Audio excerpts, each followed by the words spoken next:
Testing in 3, 2, 1. Oh, it works. Look at it. Welcome to Wrangler 4xe Fans YouTube channel. I just really appreciate you being here. All right, so if you're anything like me, you think one of the things that has been missing from the Wrangler 4xe is some lights inside the charge port. And, so when you're in the dark, it's oddly enough, it is actually kind of hard to find things out here. So we're gonna work on that today, and we're gonna see if we can install some lights in there and see what that looks like. So what I need for this project are some blue LEDs. These are actually really tiny 6mm LEDs. They are weatherproof, waterproof. I don't know. We will see long term how that holds up. And in this little bag, and of course I can't just order one or two of them on eBay. I have to order 10. But these are micro switch, magnetically activated micro switches. And these are normally, they're normally closed, and they're held open when the magnet activates. So the idea that I'm working on is that a magnet will be in here, the switch will be, I hope, on the back side of the plastic so we won't even see it. So, and you have to think, if you don't understand electronics, normally open and normally closed, normally closed switches will turn the circuit on when there's no magnet present. Once the magnet's present, it turns it off. So the idea would be there that once this little guy's installed there, when it's closed, the circuit would be off, and when it's open, the circuit would be on. So that's what we're going to work on.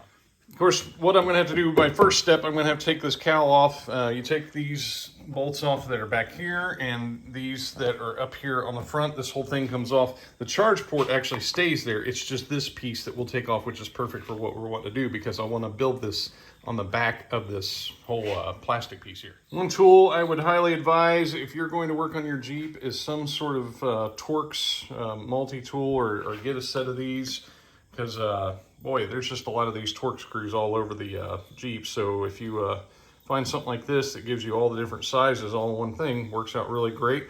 There's socket sets. You can get whole socket sets with these, but just one of those things you'll probably want to pick up if you're going to be working on a Jeep a lot.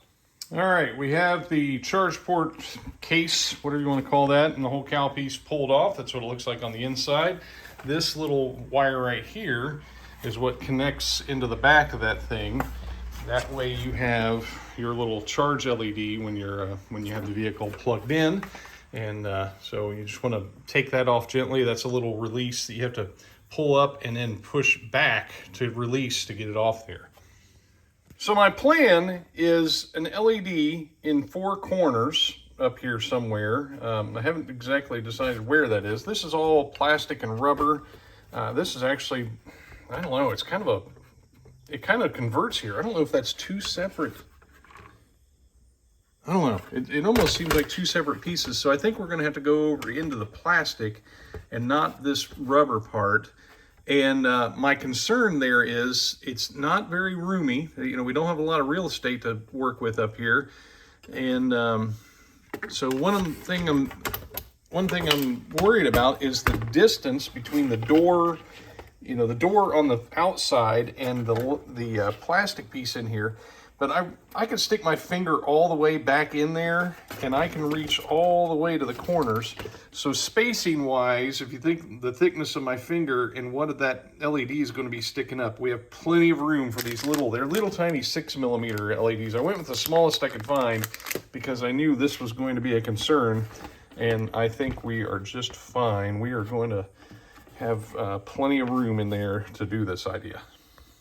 All right, a little ways into this project, I decided to think differently about how I'm going to turn on the LEDs inside my charge port. And I reasoned using the interior lights might be a good idea because, if you hit the unlock button when you're walking up to the vehicle, your light will come on. And, if you're exiting the vehicle, that comes on and stays on for, I don't know if it's 30 seconds. I don't know, maybe that can be changed in the Uconnect. I don't remember how. I think there is a setting for that, but you could change how long that stays on.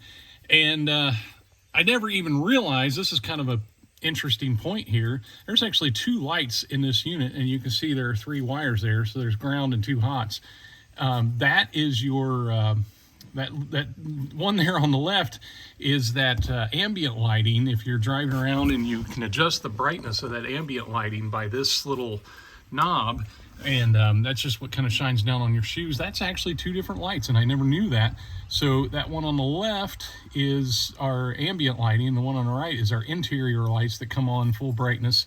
So I just have to figure out inside this harness which one does what, and that shouldn't be too hard to do with a multimeter. We'll figure that out, and I think I'm going to hook my LEDs to that light instead of having some sort of mechanism to turn them on, because it just reduces the number of moving parts that are going on, and it was going to get really complicated putting that switch inside here. So I just decided to go ahead and kind of think through that and think of a different way to turn those on. And I think using the interior lights is kind of a more logical approach, since they won't stay on all the time when you're away from the vehicle. It'll have nothing to do with the door being open and closed. Yeah, when you get in and out of the car, those lights are going to come on and off, but who cares?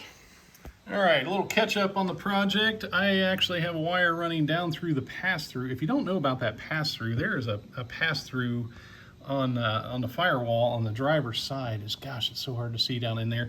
But there's one down in there, and I have a wire running. I mean, this is slopped. I'm not cleaned up yet, but it's coming down, and it'll go over to where we need to be for the light. And by the way, I already bled on this project, sticking my arm in places where it wouldn't fit, but hey, you know what? I haven't cried yet, so it's just blood and sweat so far. All right, I have one of my blue LEDs. These are a 12-volt LED. As you can see, they're weatherproofed and attenuated and everything, so they're all good to go. Should hold up, I hope. And got the Jeep sitting here. We'll see how this is going to work. Pretend you're inside the vehicle, you're getting out, you're going to plug it into charge. So I'm going to open the door, and you can see our blue LED kicked on. And if we walk away, we lock the door and do that, you can see that light will go back off with the interior lights. So I think, in theory, this sure seems like this is going to work out well. If I walk up to the vehicle with the keyless entry, you can see as soon as I unlock it, that light will come on. So the 4 lights we install inside our little thing there should light up our charge port. Let's get to mounting them, and we'll see how this goes. Oh, did I catch you up on everything? Yeah, we talked about the pass-through. I shoot these things like 10 minutes apart from each other, and I have 0 memory. And I've got it wired up. I don't have this finished yet, but I've got it wired up to the light, and it was the white with the green. If you want to go and do this, I just guessed right the first time, and I'll seal that all up, and that'll be all covered up and everything, and the light will be reinstalled. And just so you get an idea what this is going to look like, the first LED is mounted. If you're taking notes, I did use a 1/4-inch bit. Boy, it felt like a big hole, but it's going to work. All right, here we are. Got our 4 LEDs installed there. That's where the little cover plugs in there. I had to take it out just to get it out of my way while I was doing this, but there we go. Symmetrics aren't perfect, but I was having to avoid, I wanted to avoid the tether hole, and there's plastic, like on the back of this thing, there's like the tabs and stuff that I wanted to avoid. So symmetrics aren't, I maybe could have gone a little bit lower with that one, but I didn't want to get into this little Willis over here. So I don't know. It's not perfect, but heck, it's awesome, I think, so far. So let's get it hooked up and back on the Jeep. All soldered up. Color appropriate shrink tubing in place. Couldn't remember if I showed where I got my ground for all of this, but there's a couple bolts right down in there, and couldn't determine for sure if these were grounded. I tried several continuity tests and couldn't really figure out why I couldn't get good continuity there, so went down inside there. As a side note to this project, this little device right here, that's the little thing that your door, like when you push it, it kind of pushes it out. It's like a little spring-loaded thing. Don't take that apart. Learn the hard way. There's a little teeny tiny piece of metal. It looks like a long staple that is the actuator in that device. You take that apart, that thing comes flying out, and that was a search on the floor for a while to try to find that, and then try to figure out how to get that put back together. I had to take that whole thing out. I'm just saying, just don't ever take that thing apart. So here we go. Final test. Turn on the interior lights, and there are your LEDs. And as you can see, the light shines kind of sideways, so makes it very easy to find where to plug your charger in the dark, especially when the lights in the garage come on at the same time. But there you go. I am really excited about this. This is probably one of my favorite mods I've made for the Jeep, and just really appreciate you all joining along for the show. Let me know what you think about that. Let me know what you think of the idea of hooking it up to the interior lights. Of course, the idea is once you get out of the vehicle, if you've gone somewhere, they will be on. And so the idea seems to work. And the door closes and everything. There's no issue with room there, and the LEDs does kind of shine out around the edge. Maybe if I get those to come on all the time, that would be kind of cool. So anyway, there you go. Thanks for watching.